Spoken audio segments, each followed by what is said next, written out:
हमारे चैनल को सब्सक्राइब करें और नई अपडेट्स के लिए घंटी के बटन को जरूर दबाएं।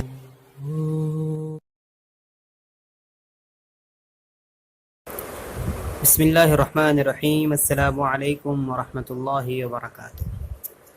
नाज़रीन इकराम, आप देख रहे हैं ज़मज़म ग्राफी।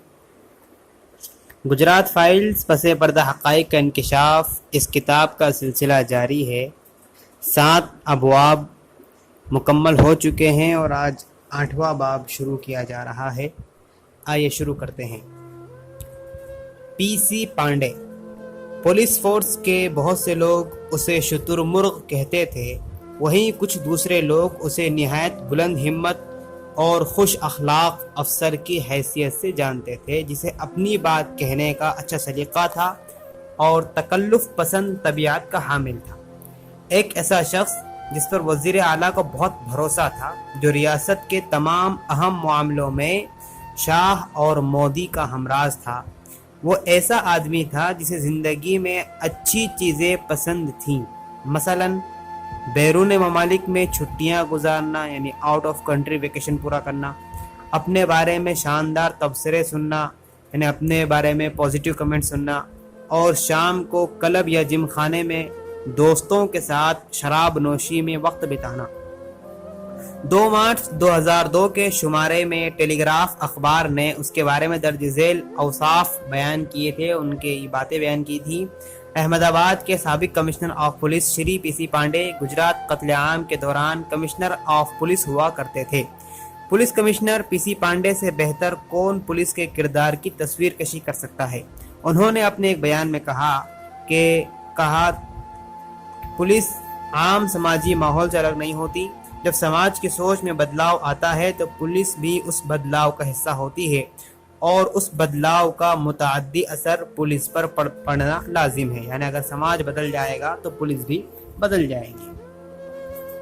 पहले मैंने माइक से पांडे को फ़ोन करवाया, बाद में लाहे अमल जानने के लिए, यानी प्लानिंग जानने के लिए मैंने उससे ख़ुद भी फ़ोन किया। उसकी बात से मुझे महसूस हो रहा था कि वो हमसे मुतासिर हो चुका है, हमसे इम्प्रेस हो चुका है। जब हम अहमदाबाद में वाक़े उसके बंगले में दाखिल हुए तो वो व्हील चेयर पर बैठी अपनी माँ को बाग की सैर के लिए ले जा रहा था। मैंने पीसी पांडे और उसकी माँ को नमस्ते किया, माइक का तारुफ बतौर अपने मुआविन यानी हेल्पर के करवाया और फिर हमें अंदर ले जाया गया। असिस्टेंट के तौर पर उसका तारुफ कराया गया माइक का। उसकी अहलिया, जिनके बारे में हमें बताया गया था कि वो कैंसर के मरज़ में मुब्तला हैं और ज़ेरे इलाज हैं, रिहायशी कमरे में दाखिल हुई और अपना तारुफ कराया। कमरे में अखबारात और रसाइल यानी मैगजीन के ढेर पड़े हुए थे। इंडिया टुडे का एक शुमारा और गुजरात के दीगर अखबारात काफ़ी टेबल पर थे। सबसे पहले उसने मुझसे मेरा नाम त्यागी के बारे में पूछा। मैंने उसको बताया कि RSS से मैं जुड़ी हुई हूँ और मेरे वालिद संस्कृत के टीचर हैं।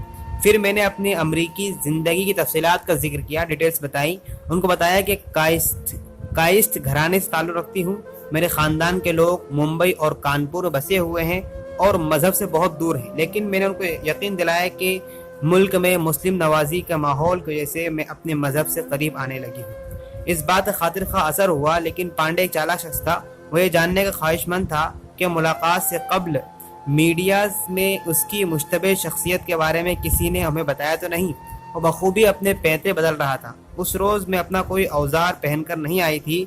मैंने पुरजोश अंदाज में कहा कि मैं फिल्म साज नरेश कनोडिया, जो गुजरात में हमारे वाहिद पहचान के आदमी हैं, से आपके बारे में सिर्फ अच्छी बातें ही सुनी हैं। और वो अब मैं समझ में आया। वो खुशी से उछल पड़ा, वरना आप भी अल जज़ीरा और मुल्क के दीगर सनसनीखेज सहाफ़ियों की तरह मुतासिबाना जहन के साथ आती। मैंने उससे कहा कि मुझे सूरत के हीरों के ताजरों से मिलना है जो पूरी दुनिया में बहुत मशहूर है। मैं अपना होमवर्क ठीक से करके गई थी। पांडे का बेटा सूरत में हीरे की तिजारत करता था। उसने खुशी खुशी मुझे उससे राबते की तफसीलात यानी कॉन्टेक्ट नंबर वगैरह दे दिए।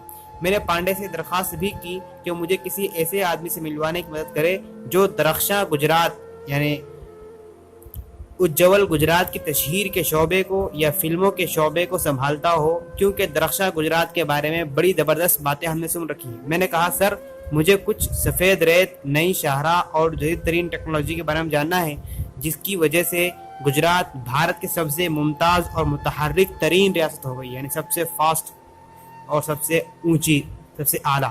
علاوہ ازیں یعنی اس کے علاوہ یہاں کی تہذیب اور سنسکار کے بارے میں، سنسکرت کے بارے میں بھی کچھ جاننا چاہتی ہوں. فسادات کے دوران اس کی متنازع شبیہ کے بارے میں پانڈے کی تحریض کے باوجود، پانڈے کے اکسانے کے باوجود میں نے اپنے رد عمل کا اظہار اس طرح کیا گویا یہ معاملہ میرے لیے دلچسپی کا باعث ہی نہ ہو. مجھے تھروپیگرا نامی ایک شخص کا نمبر دیا گیا اور پھر ہم سے بتایا گیا کہ جنوبی ہند سے تعلق رکھنے والے ایک نوکر شاہ ہے جو ہمیں گجرات سے متعلق تمام ضروری مواد فراہم کروائے گا، خاص طور سے گجرات درخشاں کے بارے میں.